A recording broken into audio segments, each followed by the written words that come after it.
अंबर के उस पार पंछी रे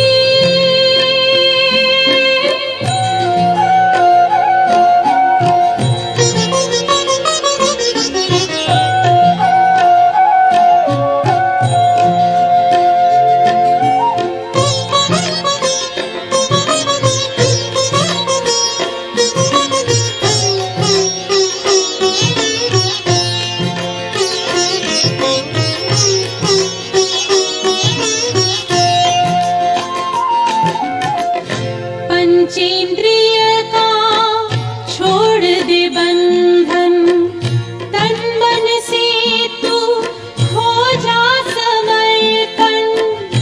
पंचेंद्रिय का छोड़ दे बंधन, तन मन से तू हो जा समर्पण। दिव्य ज्योतिर्मय देह धारण कर, बाबा के पास जा होके मगन। प्रेम की डोर में मोती पिरो के, प्रेम की डोर में मोती पिरो के, कर ले सच्चा श्रृंगार।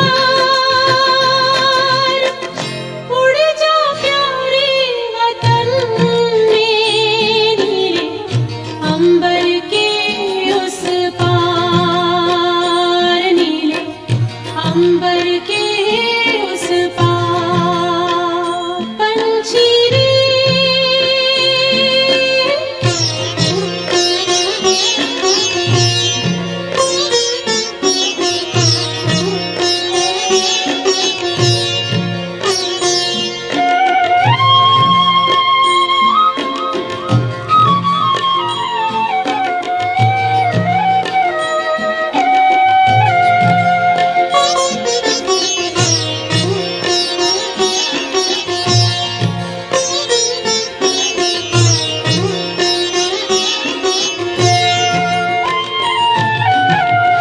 बन के फरिश्ता बाबा से मिलना, देना संदेश हमारा।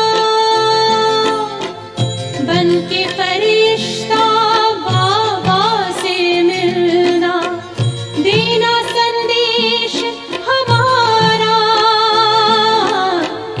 याद प्यार हम सबका देना, लावतन का नजारा। सच्ची लगन से बन जा बाबा के, सच्ची लगन से बन जा बाबा के। तू गले को हार, उड़ जा प्यारे वतन में, नीले अंबर के उस पार, हो नीले अंबर के उस पार पंछी रे।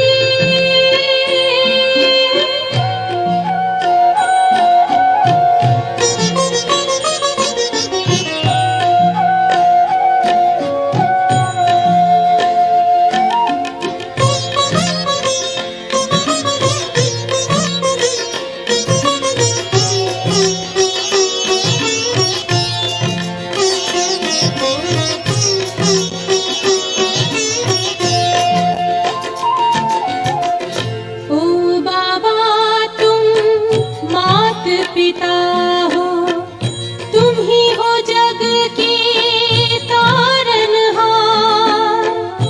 ओ बाबा तुम मात पिता हो, तुम ही हो जग के तारनहार। दुख हरता तुम सुख करता हो, गुणों के भंडार। हम सब बच्चे गाते हैं तेरी, हम सब बच्चे गाते हैं तेरी महिमा अपरंपार।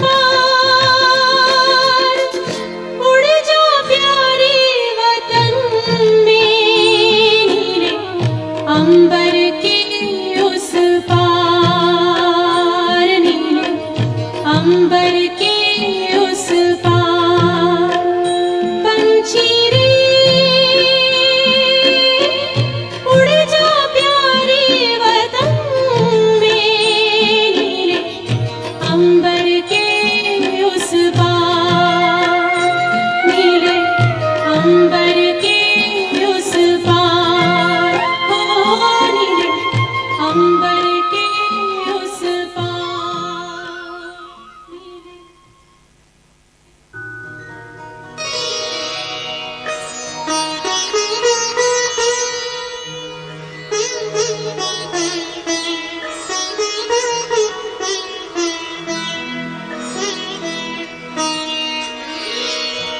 तेरी याद का अमृत पीते हैं, तेरी याद का अमृत पीते हैं, तेरी याद में जीते हैं बाबा, तेरी याद में जीते हैं बाबा, तेरी याद का अमृत पीते हैं, तेरी याद का अमृत पीते हैं, रहे याद सदा ही साथ तेरी, रहे याद सदा ही साथ तेरी, बस और न हम कुछ चाहेंगे, बस और न हम कुछ चाहेंगे, तेरी याद का अमृत पीते हैं, तेरी याद का अमृत पीते हैं।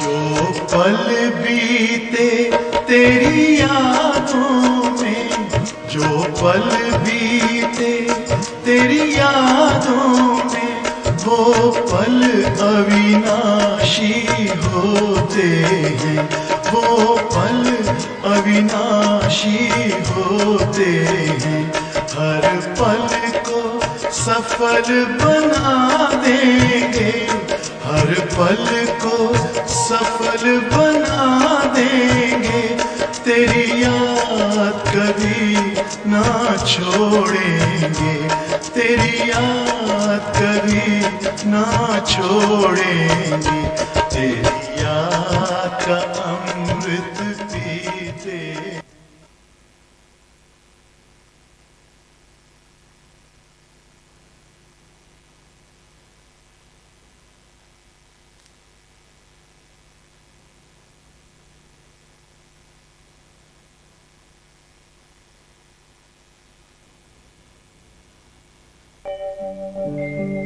ओम शांति शांति, ओम शांति शांति, अंतर मन में ज्योति जगा लो, होगा दूर अंधेरा,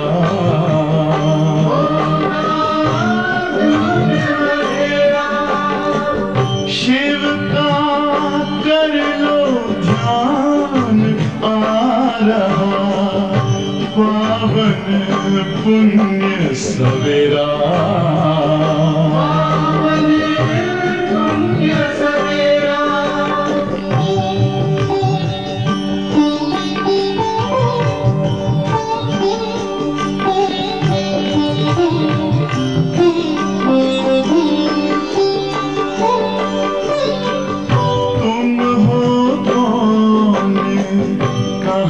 से आए अपने आप को जानो, राजयोग के द्वारा अपना परम पिता पहचानो, इसी राजपथ पर चलकर तुम पालो लो अपना बसेरा।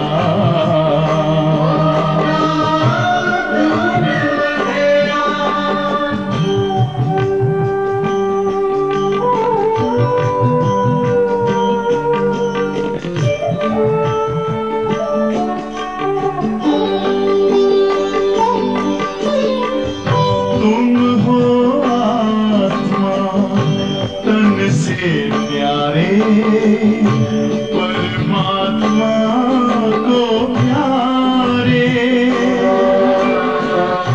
दिव्य गुणों को धारण करके योगी बनो दुलारे। ज्योति बिंदु ही तोड़ेगा ये माया मोह का घेरा।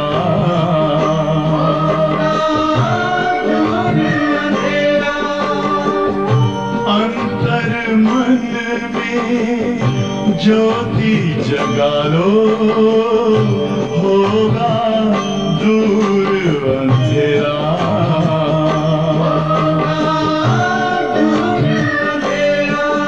ओम शांति, ओम शांति, ओम शांति।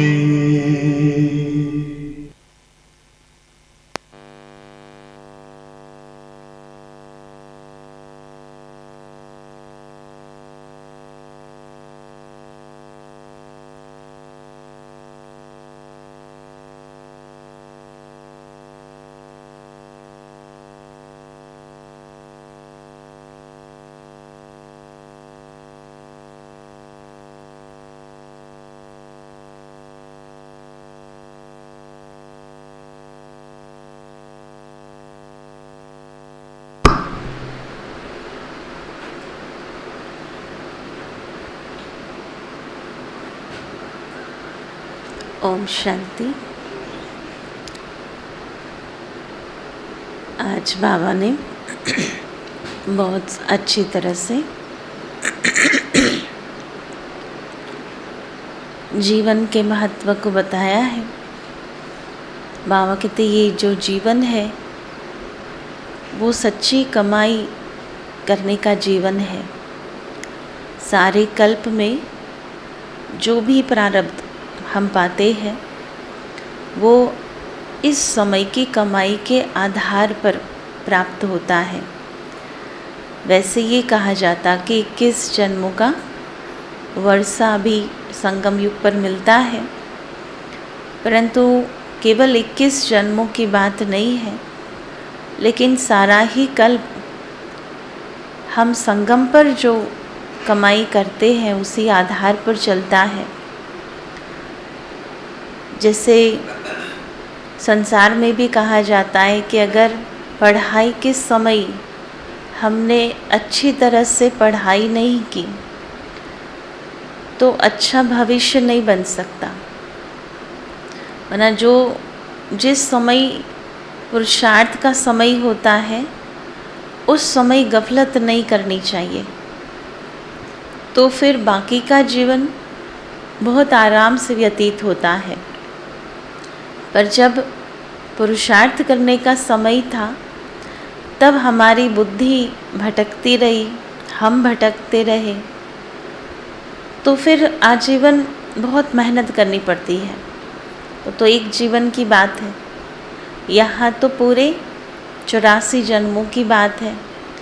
तो बाबा कहते कि अभी संगम युग पर स्वयं भगवान आकर के हमें सच्ची कमाई क्या है, जो आत्मा अपने साथ ले जानी है, वो सिखाते हैं। इसका मतलब ये नहीं कि वो स्थूल कमाई नहीं करनी है, वो भी करनी है, लेकिन उसके साथ साथ हमें ये भी कमाई करनी है जो हमारे साथ चलनी है। संसार में तो कहते खाली हाथ आए खाली हाथ जाएंगे, और हम क्या कहते कि अभी भरतू हाथ जाएंगे, भरपूर होकर जाएंगे तो भरपूर होकर आएंगे। जो खाली जाएगा वो तो नेचुरली खाली आएगा। तो आज बाबा ने सच्ची कमाई क्या है वो बात समझाई है। बाबा ने कहा चलते फिरते कर्म करते बाबा की याद, वो सच्ची कमाई है। कर्म तो हर कोई करता है इस संसार में, हम भी करते हैं, संसार भी करता है, लेकिन उनके कर्म और हमारे कर्म में अंतर है। हम कर्म करते हैं आत्मा समझ करके, बाबा को याद करते हुए करते हैं, जबकि सांसारिक आत्माएं देहाभिमान में आकर कर्म करती है और इसलिए उनके कर्म में घाटा है, हमारे कर्म में कमाई है। और इसलिए बाबा कहते ये सच्ची कमाई हम आत्माओं को करते रहना है, जो फिर हम प्रारब्ध भोग सके या भरपूर हो कर के चले। तो आज बाबा कहते हैं मीठे बच्चे जितना समय मिले, मीठे बच्चे जितना समय मिले सच्ची कमाई करो। जितना समय मिले सच्ची कमाई करो, चलते फिरते कर्म करते, चलते फिरते कर्म करते बाप की याद में रहना ही, चलते फिरते कर्म करते बाप की याद में रहना ही सच्ची कमाई का आधार है। इसमें कोई तकलीफ नहीं, इसमें कोई तकलीफ नहीं। प्रश्न है जिन बच्चों में ज्ञान की पराकाष्ठा होगी, जिन बच्चों में ज्ञान की पराकाष्ठा होगी उनकी निशानी सुनाओ। ज्ञान की पराकाष्ठा माना जिन्होंने ज्ञान को सही अर्थ में धारण किया है, यथार्थ स्वरूप से समझा है ना, जिनके दिलो दिमाग में ज्ञान छाया हुआ है ना, तो उनकी उन आत्माओं की निशानी क्या होगी?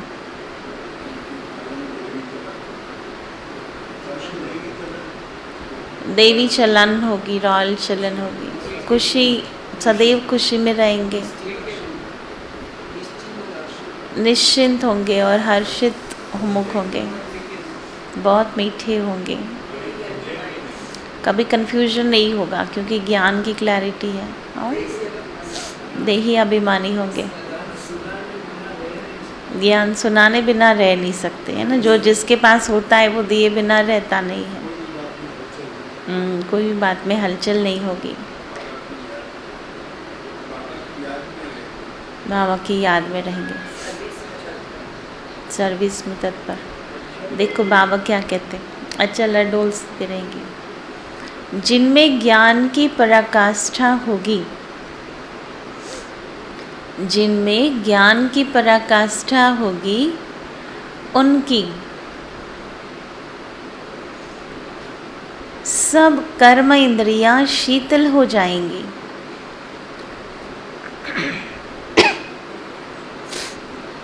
उनकी सर्व कर्म इंद्रियां शीतल हो जाएंगी। चंचलता समाप्त हो जाएगी।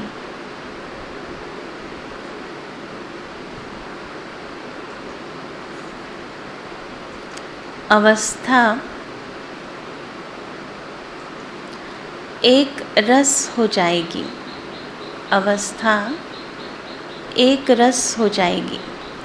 अवस्था का एक रस होना माना जिसको कहते हैं ना, खुशी में, गम में, सर्दी में, गर्मी में, मान में, अपमान में, माना हार जीत, कोई भी सिचुएशंस हैं उनमें क्या होगा, स्थिति एक रस होंगी।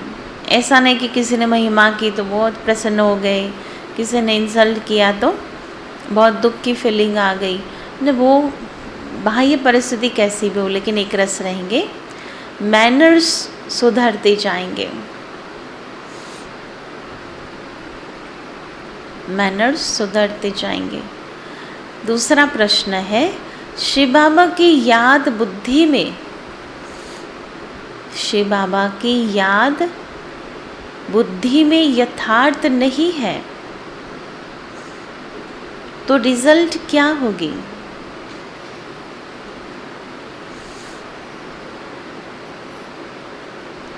बुद्धि में शिव बाबा की याद नहीं तो रिजल्ट में क्या होगा? तो बाबा कहते कोई ना कोई विकर्म ज़रूर होगा, कोई ना कोई विकर्म ज़रूर होगा। बुद्धि इतना भी काम नहीं करेगी, बुद्धि इतना भी काम नहीं करेगी कि हमारे द्वारा कोई विकर्म हो रहा है।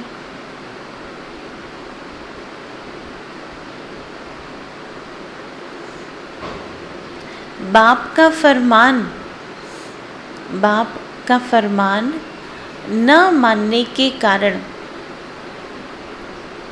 बाप का फरमान न मानने के कारण धोखा खाते रहेंगे। बाप का फरमान न मानने के कारण धोखा खाते रहेंगे। गीत है, आखिर वह दिन आया आज। ओम शांति।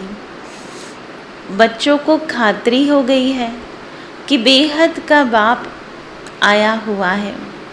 श्री कृष्ण को बेहद का बाप नहीं कहेंगे, है ना। कृष्ण को मानने वाले उसको बच्चा मानेंगे, सखा मानेंगे, स्वामी मानेंगे, साजन मानेंगे, लेकिन बाप नहीं मानते। तो बाबा कहते बेहद का बाप नहीं कहेंगे। यह गीत तो यहाँ के नाटक वालों ने बनाया हुआ है। महाराज धीराज श्री कृष्ण के लिए कहते हैं। बाप कहते हैं मैं तो नहीं बनता हूँ, है ना। बाबा बनते हैं राजा, शिव बाबा राजा नहीं बनते। तो बाबा कहते मैं तो नहीं बनता हूँ, तुम बच्चों को बनाता हूँ। तो इन गीतों से भी कुछ न कुछ अच्छा अर्थ निकलता है। बेहद का बाप गरीब निवाज जरूर है। जिस भारत को साहूकार बनाते हैं वह भारत अब गरीब बन गया है। भारत में ही उनका जन्म होता है और कहीं उनका जन्म गाया हुआ नहीं है। भले पूजा करते हैं, कोई भी नेशन में यह चित्र है, परंतु जन्म तो यहाँ होता है ना। जैसे क्राइस्ट का जन्म और कोई जगह है, परंतु चित्र तो यहाँ भी है ना। तो भारत को गॉड फादर का बर्थ प्लेस कहेंगे। मनुष्य तो कुछ भी समझते नहीं है, वह तो ईश्वर को सर्वव्यापी कह देते हैं। आगे तुमको भी पता नहीं था, है ना। हम भी तो नहीं जानते थे भगवान कौन है, वो कहाँ आता है, कब आता है, क्या करता है। अभी जानते हैं कि भारत पतित पावन परम पिता परमात्मा का बर्थ प्लेस है। मनुष्य तो समझते हैं कि परमात्मा तो जन्म मरण से न्यारा है। हाँ, मरण से बेशक न्यारा है, क्योंकि उनको अपना शरीर तो है नहीं, है ना। जब शरीर नहीं तो शरीर का जन्म नहीं, जन्म नहीं तो मृत्यु नहीं। तो अपना शरीर तो है नहीं, बाकी जन्म तो होता है ना। शिव बाबा का जन्म कहेंगे या अवतरण कहेंगे, है ना। अवतरण होते हैं। बाप कहते हैं मैं आया हूँ, मेरा दिव्य जन्म है ना। जैसे नॉर्मल मनुष्य गर्भ से जन्म लेते ऐसा नहीं है, तो दिव्य जन्म है। और मनुष्य तो घर में प्रवेश कर फिर छोटे से बड़े बनते हैं। मैं ऐसा नहीं बनता हूँ। हाँ, कृष्ण माँ के गर्भ में जाते हैं, छोटे से बड़ा बनते हैं। हर एक आत्मा अपनी माँ के गर्भ में प्रवेश कर जन्म लेती है। यह मनुष्य मात्र की बात है। और इसलिए मनुष्य और परमात्मा में क्या अंतर है ना, यही परमात्मा के परिचय में कहते हैं ना, जन्म मरण से न्यारे है। बाकी जितने भी 33 करोड़ देवी देवताएं हैं, महात्माएं हैं, पुण्यात्माएं हैं, गुरु हैं, वो सभी ने जन्म लिया है तो सभी का अंत भी होता है। मनुष्य ही कंगाल, मनुष्य ही सिरताज बनते हैं। भारत सतयुग आदि में डबल सिरताज था, है ना, माथे पर दोनों ताज थे। रतन जड़ित ताज भी था तो पवित्रता का ताज भी था। पवित्रता की निशानी रहती है। पवित्रता का ताज और रतन जड़ित ताज था ना, पवित्रता गुम हो जाने के बाद सिर्फ एक ताज रहता है ना। इसलिए कहते सतयुग त्रेता में डबल ताज और द्वापर में सिंगल ताज। या तो रतन जड़ित ताज मिलेगा या तो पवित्रता का ताज मिलेगा ना, ऑप्शंस में से कोई भी एक मिलेगा। और इसलिए महावीर स्वामी जी जो थे राजा, लेकिन पवित्रता का ताज लेना था तो वो ताज त्याग करके फिर तपस्या करने गए। गौतम बुद्ध भी थे राजा सिद्धार्थ के रूप में, लेकिन उन्होंने त्याग किया, तब जाकर के एक ताज मिला। तो गुम, और कलयुग में नो ताज, है ना, कुछ नहीं, ना वो ताज रहा ना प्योरिटी का ताज रहा। तो पवित्रता गुम हो जाने के बाद सिर्फ एक ताज रहता है ना। फिर भी कलयुग की शुरुआत में ताज नहीं थे, पगड़ियाँ थी, है ना। कैसे किसी के सामने पगड़ी निकाल कर रखो माना बहुत बड़ी बात हो जाती थी, है ना, तो अपनी इज्जत समझते थे। पगड़ी माना अपने सिर को ढकने के लिए वही इज्जत मानी जाती है। तो अभी तो कुछ भी नहीं है ना। विश्व का मालिक थे, फिर पुनर्जन्म लेते लेते एक ताज गुम हो गया, फिर सिंगल ताज वाले बने। ये ज्ञान की बातें हैं। पूज्य से पुजारी बनने के कारण एक ताज गुम हो जाता है। राजाएं पतित होते आए हैं और जो पावन राजाएं सूर्यवंशी चंद्रवंशी पास्ट हो गए हैं, उनके चित्रों की पूजा करते आए हैं। जो पवित्र पूज्य थे वही फिर पुजारी बने हैं। उनको ही 84 जन्म भोगने पड़ते हैं। जो भारत कल पूज्य था सो आज पुजारी बना है। फिर पुजारी गरीब से पूज्य साहूकार बनना है ना। अभी संगम युग में क्या करना है, पुजारी से पूज्य बनना है। अब तो कितना गरीब है, कहाँ हेवन के महल थे, मंदिर के ऊपर भी कितने हीरे जवाहरत जड़े हुए थे, तो वे अपना महल तो और ही अच्छा बनाते होंगे। अभी तो कितना गरीब है, गरीब से साहूकार अभी तुम फिर बनते हो।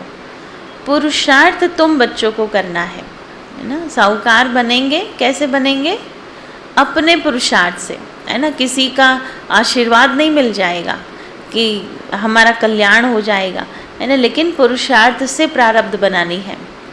तो बाबा कहते युक्तियाँ रोज बतलाता हूँ, किस लिए, पुरुषार्थ की। कैसे आत्मा सत्व प्रदान बने, पूज्य बने, उसकी निशानी, उसकी युक्तियाँ बताते हैं। जितना टाइम फुर्सत मिले ये याद की कमाई करनी है। और हम क्या कहते, फुर्सत ही नहीं है। फुर्सत मिले तो करे ना, फुर्सत ही नहीं मिलती तो करने की बात ही नहीं रहती, है ना। तो बाबा कहते ऐसे बहुत काम होते हैं, अभी समझाते हैं फुर्सत माना कैसे निकालना है। ऐसे बहुत काम होते हैं जिनमें बुद्धि नहीं लगानी होती है। उस समय क्या करो, उस समय हमारी बुद्धि फुर्सत में है। कई बार नहीं होता, हम जैसे शुरुआत में भोजन बनाते हैं तो अटेंशन देना पड़ता है, फिर प्रैक्टिस हो जाती तो बातें भी करते रहो, फ़ोन भी चालू है और हम मसाले डाल भी रहे, अच्छे ही पड़ने हैं। उसी प्रकार स्कूटर चलाते थे, कार चलाते थे, शुरुआत में बहुत ध्यान रखना पड़ता था। उसमें कोई बोलता था तो कहते अभी अभी कुछ नहीं बोलो, अभी फोकस चलाने पर, है ना। फिर जब प्रैक्टिस हो गई तो बातें भी करते रहो, कुछ भी करते रहो, चलता जाएगा। तो जिसमें बुद्धि नहीं लगानी उस समय हम फुर्सत में हैं। स्नान कर रहे हैं, क्या बुद्धि लगा रहे? कुछ नहीं लगा रहे। तो बाबा कहते उस समय याद करो। भोजन खा रहे हैं तो बुद्धि तो नहीं लगानी है ना, ऑटोमेटिक निवाला कहाँ जाएगा? मुख में ही जाएगा, और कहाँ तो नहीं जाता। याद करो। तो ऐसे सारे दिन में चिंतन करो कि कितने काम हैं जितने हमको बुद्धि का प्रयोग नहीं करना है, तो बाबा को याद करो।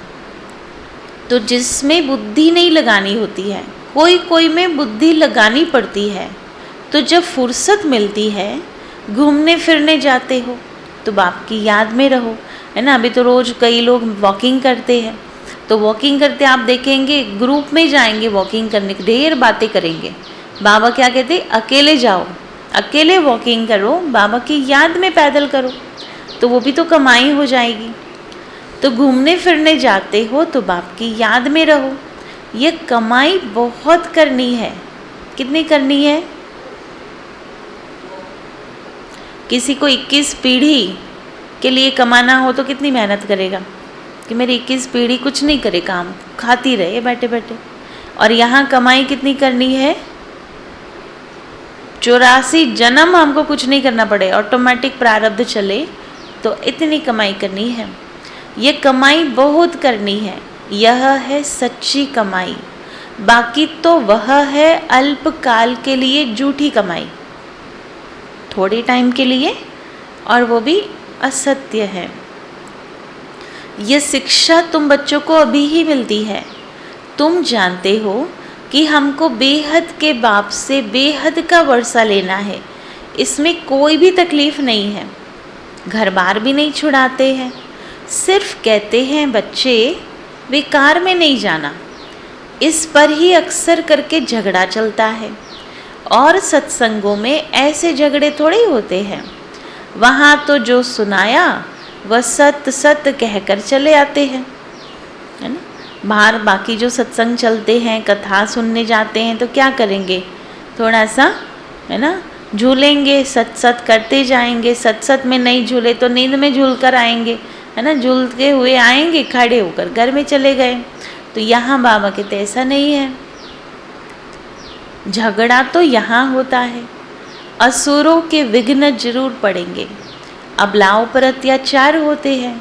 जैसे द्रौपदी को भी दिखाते हैं ना, पुकारा, हे बाबा हमें ये पतित करते हैं, हाँ इनसे बचाओ। बाप की तो शिक्षा है ना कि कभी भी पतित नहीं होना, है ना, फरमान है। जब एक रस अवस्था हो जाए तब ये कर्म इंद्रियां शीतल हो, तब तक कोई ना कोई चंचलता चलती रहेगी। जब तक ज्ञान की पराकाष्ठा हो, बुद्धि में यह ख्याल रहे कि हमको कंपेनियन हो रहना है ना। घर गृहस्थ में जो रहते हैं, विलायत में बहुत बूढ़े वानप्रस्थी होते हैं, समझते हैं पिछाड़ी में कौन मालिक बनेगा, बाल बच्चे तो है नहीं, इसलिए पिछाड़ी में कंपेनियन बना लेते हैं। फिर भी कुछ उनको देकर चले जाते हैं। तुम लोग तो अखबारें पढ़ते नहीं हो, अखबारों में समाचार बहुत आते हैं, है ना। साकार बाबा समाचार पढ़ने के लिए न्यूज़पेपर आता था यज्ञ में, और बाबा कहते बच्चों की कैसी अवस्था है वो बाबा समाचार से पता लगाते थे। तुम बच्चों को कोई वह पढ़ना नहीं है ना।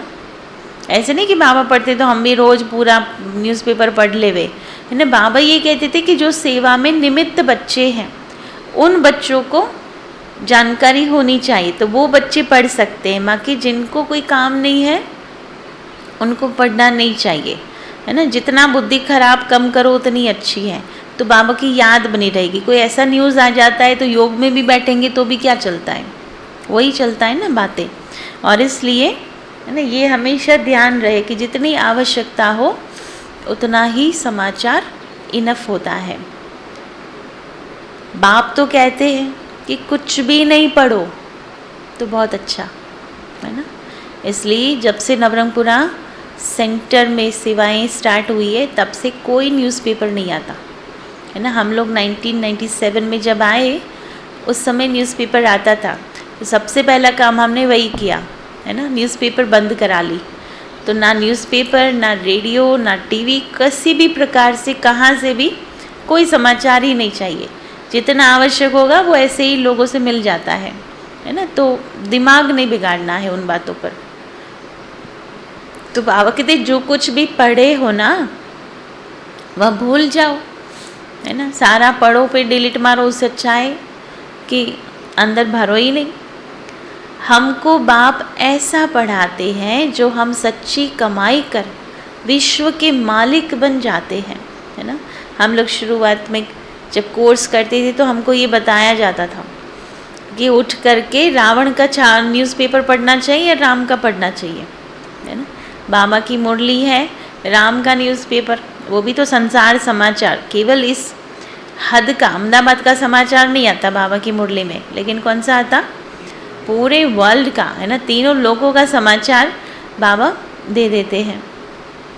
तो बाप कहते हैं hear no evil, see no evil, ये तुम्हारे लिए है। अभी तुम बच्चे मंदिर लायक बन रहे हो, तुमको ज्ञान सागर बाप मिला है तो उनका ही सुनना पड़े। भगवान मिला है तो उसका सुनो ना, दूसरे की तुमको क्या सुनने की दरकार है। मनुष्य टीचर के पास, गुरु के पास जाते हैं तो गुरु कभी ऐसे कहते हैं क्या कि काम विकार में नहीं जाओ। वह तो पावन बनने की शिक्षा देते ही नहीं है। कोई को वैराग्य आता है वह घर बार छोड़ भाग जाता है। बाप जो शिवाचार्य हैं वह ज्ञान का कलश तुम माताओं के सिर पर रखते हैं। बाकी इस पतित दुनिया में लक्ष्मी कहाँ से आई। लक्ष्मी नारायण तो सतयुग में होते हैं। अभी शिव बाबा इन द्वारा बैठ समझाते हैं। शिवाचार्य उवाच ब्रह्मा मुख से, तुम बरोबर स्वर्ग के द्वार खोलते हो तो जरूर तुम ही मालिक बनेंगे। स्वर्ग का द्वार खोलते हो, गोया स्वर्गवासी बनने का पुरुषार्थ करते हो। तुम्हारा पुरुषार्थ ही है क्या? हमारा पुरुषार्थ क्या है? नरकवासी मनुष्य को स्वर्गवासी बनाना। स्वर्गवासी वो नहीं जो मर जाता है, उसको कहते स्वर्गवासी हुआ। यहाँ बाबा कहते सतयुग का अधिकारी बनाना। बाप भी ये सेवा करते हैं ना, पतित से पावन बनाना। तुम्हारा भी यही धंधा है जो बाप का धंधा है। आत्माओं को स्वर्गवासी बनाओ। स्वर्ग की चाहना तो सब रखते हैं ना। कोई मरता है तो कहते हैं, क्या कहते हैं कि फलाना स्वर्ग पधारा। उनसे पूछना चाहिए कि जब वह स्वर्ग में गया तो तुम फिर नरक में बुलाकर ब्राह्मण आदि क्यों खिलाते हो, है ना। श्राद्ध में क्या करते हैं, है ना। अभी तो परिवार मिल कर के भोजन करते हैं, है ना, श्राद्ध करते हैं। पहले के ज़माने में ब्राह्मण को विशेष बुलाया जाता था, है ना, और फिर ये सब रस्म चलती थी। फिर तो यह अज्ञान अंधियारा हुआ। तुम यहाँ से सूक्ष्म बर्तन में ले जाकर खिलाते हो, है ना। भोग की रस्म क्यों है? आज आपने देखा होगा 2 थाल लगती है। वैसे हर गुरुवार को केवल एक बाबा की थाल ही रखी जाती है, लेकिन जब किसी आत्मा का भोग होता है या श्राद्ध निमित्त भोग होता है तो आत्मा की थाली भी रखी जाती है और शिव बाबा की भी थाली रखी जाती है। तो वहाँ बाबा कहते बर्तन में जा कर के खिलाते हैं उन आत्माओं को, मना जैसे परमात्मा को बाबा को ऑफर करते हैं और बाबा सारी जो आत्माएं अपना शरीर त्याग करके गई है तो उनको खिलाते हैं। क्योंकि तुम जानते हो यह पवित्र भोजन है ना। बाबा की याद में बना हुआ भोजन उन आत्माओं को संतुष्टता देती है। वह जो मर जाते हैं उनको पवित्र भोजन थोड़े ही मिलता होगा। लिखते हैं बाबा फलाने का भोग लगाओ तो उनको पवित्र भोजन मिले। गाया हुआ है, देवताएं भी ब्रह्मा भोजन को पसंद करते हैं। बरोबर तुम्हारी महफिल सूक्ष्म वतन में लगती है। ऐसे नहीं कि ध्यान कोई अच्छा है। योग को ध्यान नहीं कहा जाता और ध्यान को योग नहीं कहा जाता। बाप कहते हैं मेरे साथ बुद्धि योग लगाओ तो विकर्म विनाश होंगे। वैकुंठ में जाकर रास विलास करते हैं, वहाँ योग लगाएंगे? सतयुग में जाकर, है ना? सतयुग में जाकर योग नहीं करना है। कब करना है योग? अभी करना है। तो बाबा कहते वहाँ तो रास विलास करते हैं, कोई कमाई नहीं करते। मुरली तो सुन नहीं सकते। कहाँ? सतयुग में मुरली भी नहीं मिलेगी। ये भोग आदि तो सब एक रस्म रिवाज है ड्रामानुसार, मनुष्यों की रस्म रिवाज और संगम योगी ब्राह्मणों की रस्म रिवाज में रात दिन का फर्क है। कितना कि कोई कंपेयर ही नहीं कर सकता। रात दिन में क्या कंपैरिजन करेंगे, है ना? जब है ही एक्सट्रीम एंड्स। तो बाबा कहते हमारी रस्म रिवाज और उनकी रस्म रिवाज में अंतर है। वो लोग भोग कैसे लगाते? वहाँ देवी देवताओं को भोग लगता है तो खुला अंकुट होता है ना? सब कुछ खुला रखा जाता है। यहाँ जब भोग लगाते हैं तो पूरा ढक ढक करके, है ना? उसके ऊपर ढक्कन भी होगा, उसके ऊपर और एक रुमाल भी होगा, उसके ऊपर और रुमाल होगा। तो आपने देखा होगा ना, एक भोग की थाल का रुमाल, फिर एक पूरे टेबल को ढकने के लिए एक रुमाल, फिर फ्लावर्स रखने के लिए एक रुमाल। तो ये सब, है ना, यहाँ रखा जाता है। क्यों? बाबा कहते भोजन पर किसी की नज़र नहीं पड़नी चाहिए, है ना? नज़र पड़ने से अगर किसी के मुंह में पानी आ गया तो बाबा ने पहले भोग स्वीकार किया या वो आत्मा ने कर लिया स्वीकार, है ना? मन ही मन तो स्वीकार कर ही लिया। तो इसलिए ये यहाँ नहीं चलता, है ना? तो बहुत फ़र्क है दोनों में। यहाँ से जाकर सूक्ष्म वतन में खिलाते हैं। इन बातों को जब तक नए समझे नहीं तब तक संशय उठता है। हम कहेंगे ड्रामा अनुसार इसकी तकदीर में नहीं है, तो संशय पड़ा और चला गया, है ना? जिनको भगवान पर विश्वास नहीं रहता तो वो छोड़ देते हैं। फिक्र की बात नहीं, इनकी तकदीर में ही नहीं था, है ना? कभी कोई आत्मा छोड़ देता है ज्ञान तो दुख होता है, भाई इतने टाइम से चल रहे थे क्यों चले गए? तो बाबा कहते इनकी तकदीर में नहीं होता है। पहली बात भूल जाते हैं कि हमको बाप से वर्षा लेना है। कोई बात में संशय बुद्धि बन पड़ते हैं। अरे हमारा काम है वर्षे से, हम पढ़ाई फिर क्यों छोड़े? मुरली तो सुनना चाहिए ना। निराकार बाप तुमको डायरेक्शन कैसे सुनाएंगे? अगर मुरली नहीं सुने तो कैसे भगवान को, अगर आपको कुछ कहना हो, डायरेक्शन देना हो, मत देनी हो, आपके प्रश्नों का हल देना हो, सॉल्यूशन देना हो, उत्तर देना हो, कैसे देगा? है ना? ऊपर से देगा क्या? उसको सुनना पड़े तब कुछ हमको समझ में आएगा। उनको मुख ज़रूर चाहिए ना। ब्रह्मा मुख से अथवा ब्रह्मा कुमार कुमारियों से सुनाना है, सुनना है। भगवान किस द्वारा सुनाता है?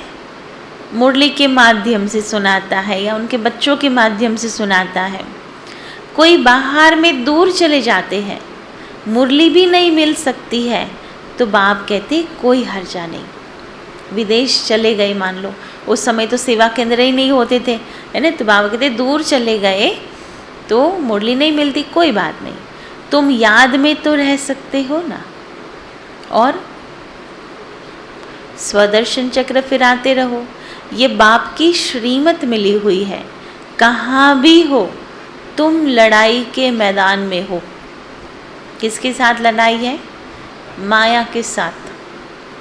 बाप मिलिट्री वालों को भी समझाते हैं कि तुमको वह सर्विस तो करनी है, यह तो तुम्हारा धंधा है, शहर की संभाल करना है। तुम पगार खाते हो ना, एग्रीमेंट की हुई है तो संभाल भी करनी है ना? जॉब एग्रीमेंट होती है, कहाँ भी कुछ कर रहे हैं तो ना कहते एग्रीमेंट है। बुद्धि में लक्ष्य तो बैठा हुआ है ना, बेहद का बाप स्वर्ग का रचयिता है। वह कहते हैं, बच्चे तुम मेरी याद में रहो तो विकर्म विनाश होंगे। शिव बाबा की याद में रहकर खाओ तो कोई ऐसी चीज़ होगी ना, वह भी पवित्र हो जाएगी। कितना सुंदर बाबा ने बताया। कोई भी चीज़, चाहे पानी भी पीते हो या भोजन खाते हो, उसके पहले बाबा को याद करो, बाबा की शक्ति भरो। अगर किसी ने बुरी भावना से भी कुछ खिलाने का प्रयास किया तो वो असर नहीं करेगा। जिसका यादगार भक्ति मार्ग में क्या है कि मेरा को जहर का प्याला भी दिया, लेकिन उसने उसकी याद में पी लिया, तो जहर भी शांत हो गया, है ना, कुछ नहीं हुआ उसको। तो बाबा कहते कि किसी की भी बुरी भावना हमको लग नहीं सकती।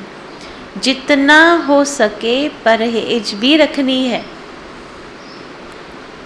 लाचारी हालत में बाबा को याद करके खाओ। पहले तो है नियम, खुद के हाथ का बना हुआ खाओ, किसी के हाथ का नहीं खाओ। लाचारी हालत में खाने की बात आती भी है तो फिर बाबा को याद करके खाओ।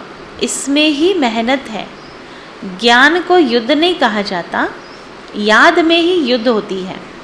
याद से ही विकर्म विनाश होंगे, है ना। ज्ञान सुनना तो फिर भी अच्छा लगता, कोई है ना विघ्न नहीं आता, लेकिन याद में आता है विघ्न। बाबा कहते याद में रहेंगे तो क्या होगा, दो फायदे, विकर्म विनाश होंगे और माया का थप्पड़ नहीं लगेगा। अगर बाबा को याद किया तो थप्पड़ नहीं लगेगा, है ना। किसी बच्चे के साथ उसका बाप हो तो किसी की मजाल उसको थप्पड़ मारे, है ना। तो हमारी भी बुद्धि में बाबा की याद होगी तो माया के भी हिम्मत नहीं थप्पड़ मारने की। दे अभिमानी नहीं बनेंगे। बाबा को याद करेंगे ना तो तीसरा क्या होगा फ़ायदा, बॉडी कॉन्शियस में नहीं आएंगे।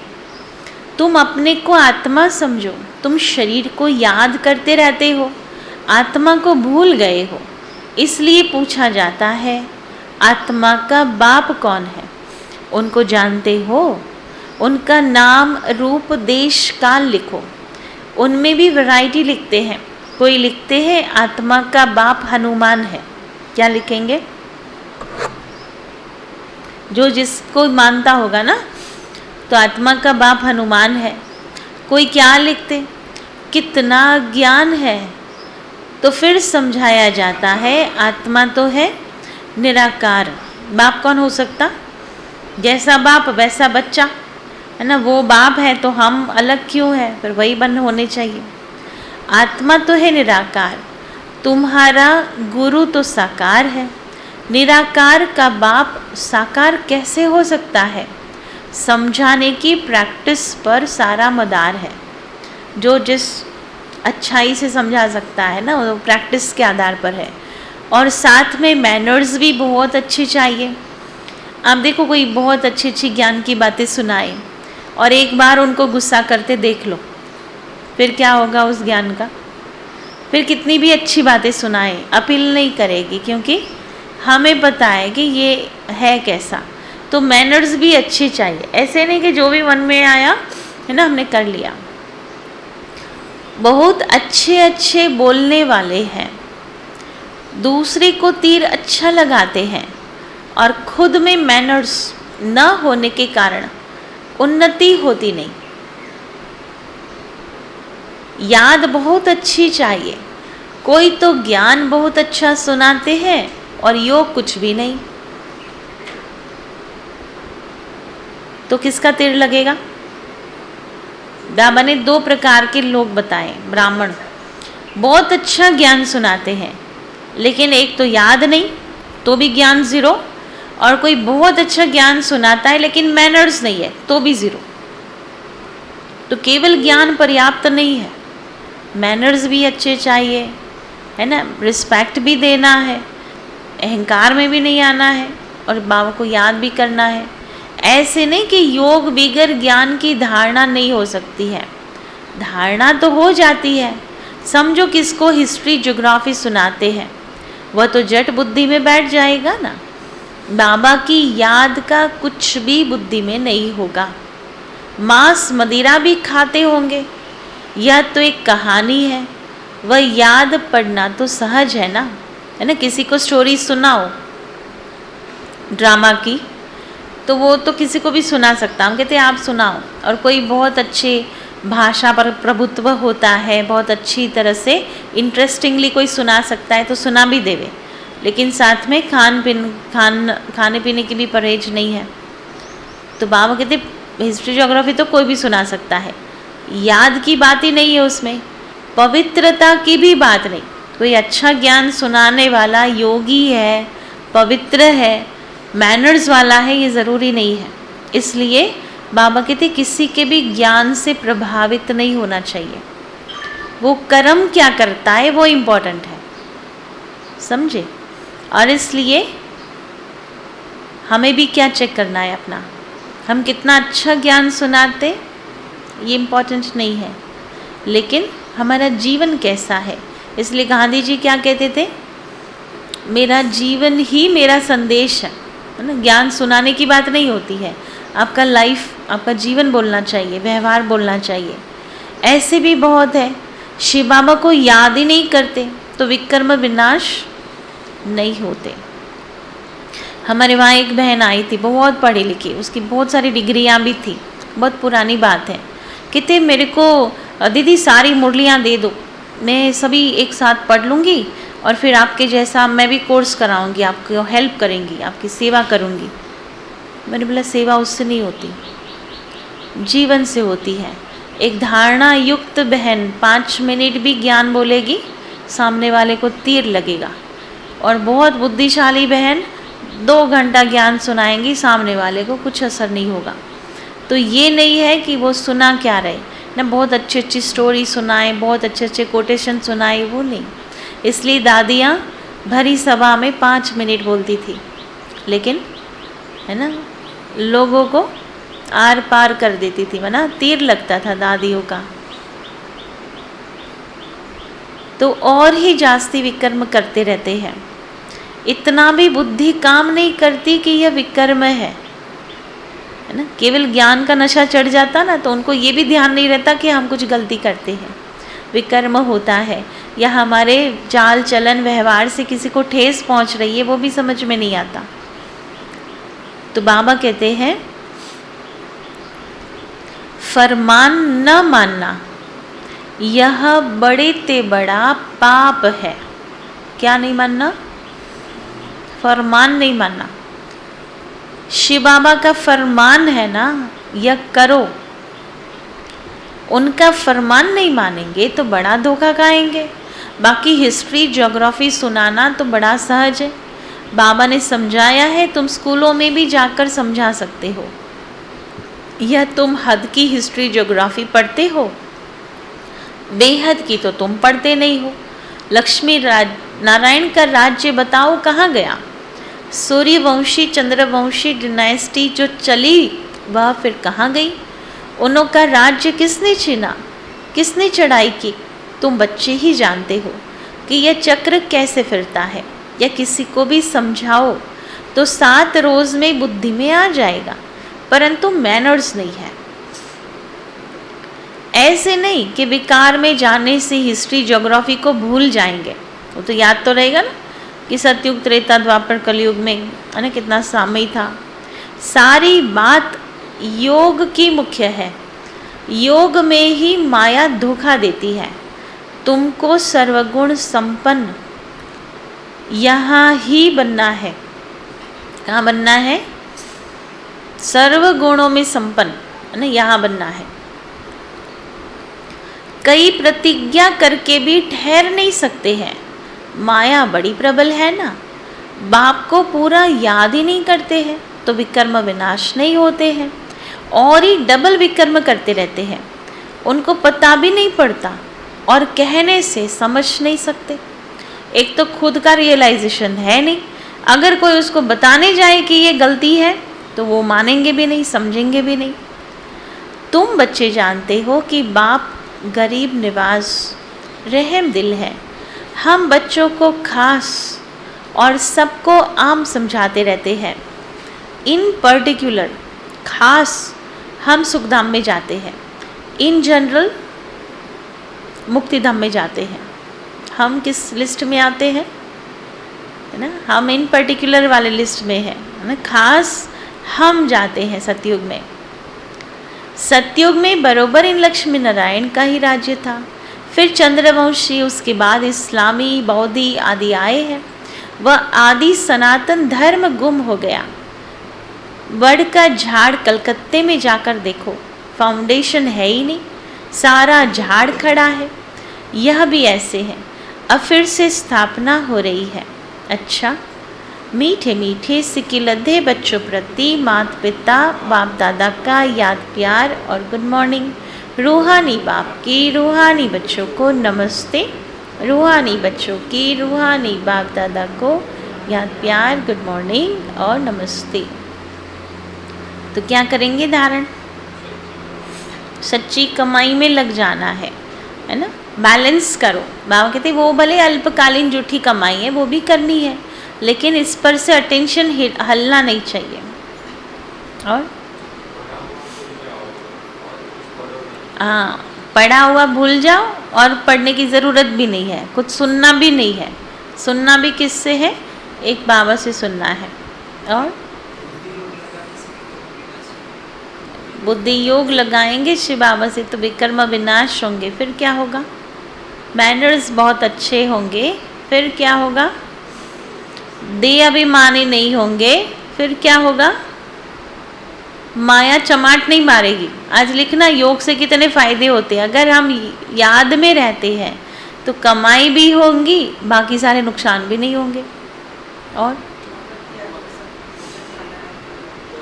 बाबा की याद में भोजन बनाओ, भोजन खाओ, है ना?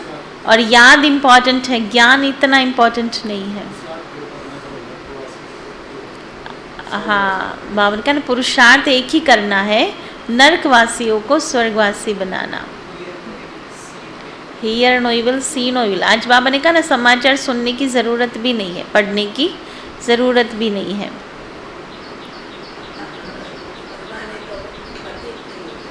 बाबा का फरमान पालन करना है। जितना समय मिले, फुर्सत मिले, कमाई करो। अरे बाबा ने कहा ना आज कि फुर्सत किसको कहते हैं बाबा? कि जिन कर्मों में बुद्धि नहीं लगानी है, जिसमें बुद्धि फ्री रहती है, वो हमारा फुर्सत का टाइम है। हाँ, जो अच्छा ज्ञान सुनाते उससे प्रभावित नहीं हो, उनके लाइफ से, है ना, हमको प्रभावित होना है, वरना लाइफ हमें श्रेष्ठ बनानी है।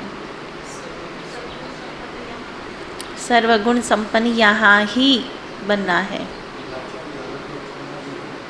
बाबा की याद में भोजन खाओ। पहली पॉइंट है, किसी भी बात में संशय उठाकर, किसी भी बात में संशय उठाकर पढ़ाई नहीं छोड़नी है।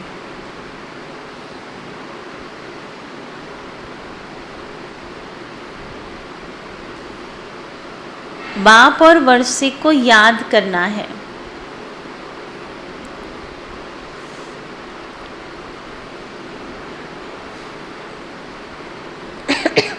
दूसरी पॉइंट है, एक बाप से ही सुनना है, बाकी जो पढ़ा है, बाकी जो पढ़ा है वह सब भूल जाना है। Hear no evil, see no evil, talk no evil.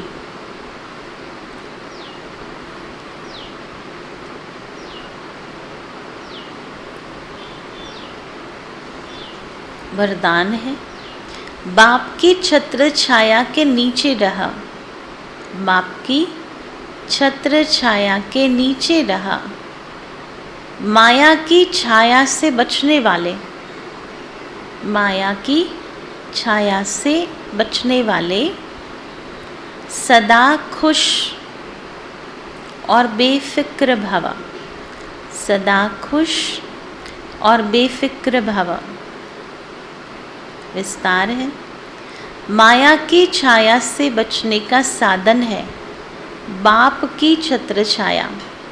छत्र छाया में रहना अर्थात खुश रहना। सब फिक्र बाप को दे दिया। जिनकी खुशी गुम होती है ना, क्या होता उससे? खुशी गुम होने से क्या होगा? जिनकी खुशी गुम होती है, कमज़ोर हो जाते हैं, उन पर माया की छाया का प्रभाव पड़ ही जाता है। क्योंकि कमज़ोरी माया का आवाहन करती है।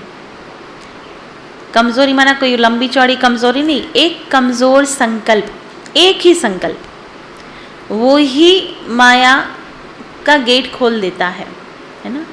एक कमज़ोर कड़ी बहुत नुकसान करती है। एक छोटा सा स्क्रू पूरी मशीन को बंद कर सकता है। उसी प्रकार हमारे मन में उठने वाला एक नेगेटिव थॉट किसी के प्रति या स्वयं के प्रति, वो हमारी सारी स्थिति बिगाड़ देता है। तो आह्वान करता है, अगर स्वप्न में भी माया की छाया पड़ गई तो परेशान होते रहेंगे, युद्ध करनी पड़ेगी। इसलिए सदा बाप की छत्र छाया में रहो, याद की छत्र छाया में रहो। स्लोगन है, जिनका मुरली से प्यार है, जिनका मुरली से प्यार है, वही मास्टर मुरलीधर है, वही मास्टर मुरलीधर है। आज का स्वमान है, मैं आत्मा मास्टर मुरलीधर हूँ। और चिंतन रहेगा, बाबा की याद में क्या क्या प्राप्तियाँ समाई हुई हैं। बाबा की याद में क्या क्या प्राप्तियाँ समाई हुई है। ओम शांति।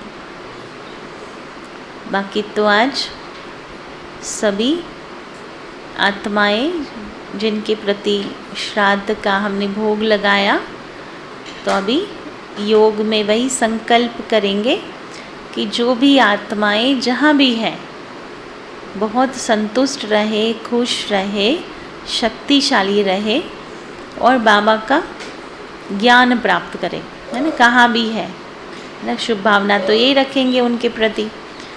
तो है ना, विशेष उन आत्माओं को है ना 1 मिनट साइलेंस में योगदान भी करेंगे और फिर है ना सबको भोग भी स्वीकार करना है।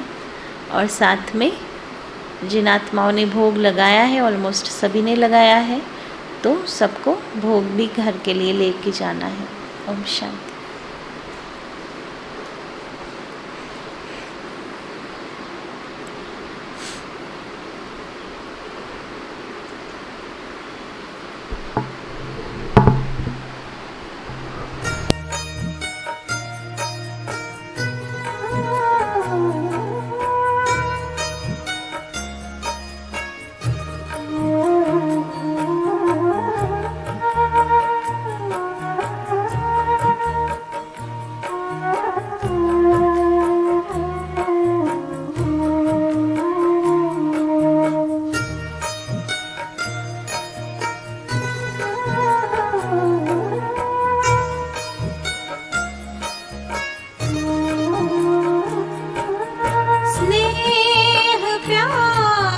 तुझसे बाबा बांधी है जीवन डोर,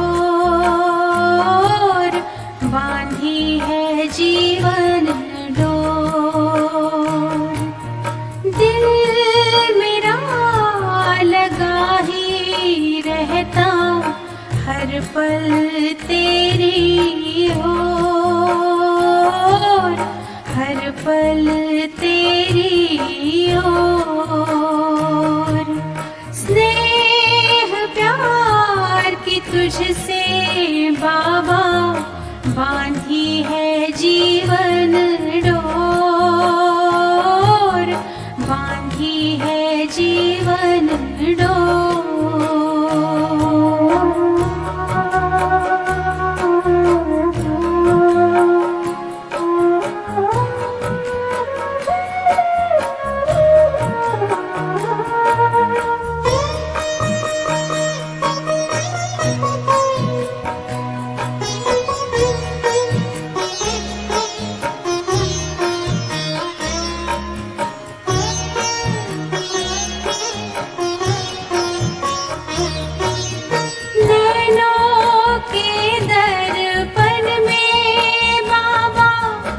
तुझको सदाई देखो, क्या से क्या बनाते हो, हर पल यही मैं सोचूं, हर पल यही मैं सोचूं। मन आंगन में अब तो बाबा, मन आंगन में अब तो बाबा, खुशियों के नाचे मोर, खुशियों के नाचे मोर। स्नेह प्यार की तुझसे बाबा, बांधी है जीवन डोर, बांधी है जीवन डोर।